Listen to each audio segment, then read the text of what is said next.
નમસ્કાર મિત્રો, આજે કચ્છ, જામનગર, અમદાવાદ અને સુરતમાં ભારે વરસાદનું રેડ એલર્ટ આપવામાં આવ્યું છે. જ્યારે મિત્રો રાજ્યના અન્ય જિલ્લાઓમાં હળવા વરસાદની આગાહી કરવામાં આવી છે. આજે સમગ્ર ગુજરાતમાં વરસાદની શક્યતા હવામાન વિભાગે વ્યક્ત કરી છે.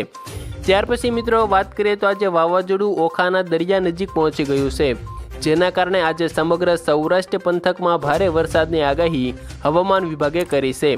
મિત્રો, આ ઓખા નજીક રહેલું વાવાઝોડું ધીમે ધીમે પૂર્વ બાજુ ભારે પવન સાથે આગળ વધી રહ્યું છે, જેના કારણે મિત્રો આગામી દિવસોમાં અમદાવાદ નજીકના પંથકોમાં ભારે વરસાદની ચેતવણી હવામાન વિભાગે આપી છે.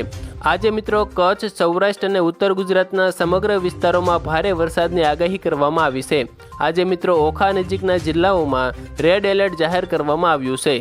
મિત્રો, ત્યાર પછી હવામાન વિભાગે કરેલી આગાહી ઉપર એક નજર કરીએ તો મિત્રો આજે હવામાન વિભાગના અનુમાન મુજબ અરબી સમુદ્રમાં સર્જાયેલી સિસ્ટમ ગુજરાત તરફ આગળ વધી રહી છે. જો કે આ સિસ્ટમ પહેલાં કરતાં નબળી પડી ગઈ છે, જેના કારણે પવન અને વરસાદનું પ્રમાણ સોમવાર પછી ધીરે ધીરે ઘટવા લાગશે. પરંતુ મિત્રો હજુ પણ આગામી 24 કલાક આ સિસ્ટમની અસર ગુજરાત પર જોવા મળી શકે છે. મિત્રો, હવામાન વિભાગના મોડલ મુજબ દક્ષિણ ગુજરાત અને સૌરાષ્ટ્રના દરિયાકાંઠાના વિસ્તારોમાં સોમવાર સુધી ભારે વરસાદનું અનુમાન છે. વલસાડ, નવસારી, તાપી, સુરત, ડાંગ ઉપરાંત સૌરાષ્ટ્રમાં ગીર સોમનાથ, દેવભૂમિ દ્વારકા, પોરબંદર, અમરેલી, ભાવનગર, બોટાદ, જૂનાગઢ સહિતના વિસ્તારોમાં ભારે વરસાદની આગાહી આજે હવામાન વિભાગે કરી છે. મિત્રો, હવામાન વિભાગની વરસાદની આગાહી વચ્ચે રાજ્યના 112 તાલુકાઓમાં ગઈકાલે કમોસમી વરસાદ નોંધાયો. સૌથી વધારે ધંધુકામાં 2.5 ઇંચ વરસાદ નોંધાયો.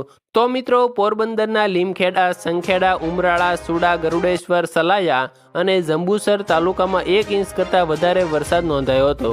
દ્વારકા જિલ્લાના કલ્યાણપુર તાલુકામાં ગઈ રાત્રે 2 કલાકમાં ધોધમાર પોણા 2 ઇંચ વરસાદ નોંધાયો છે.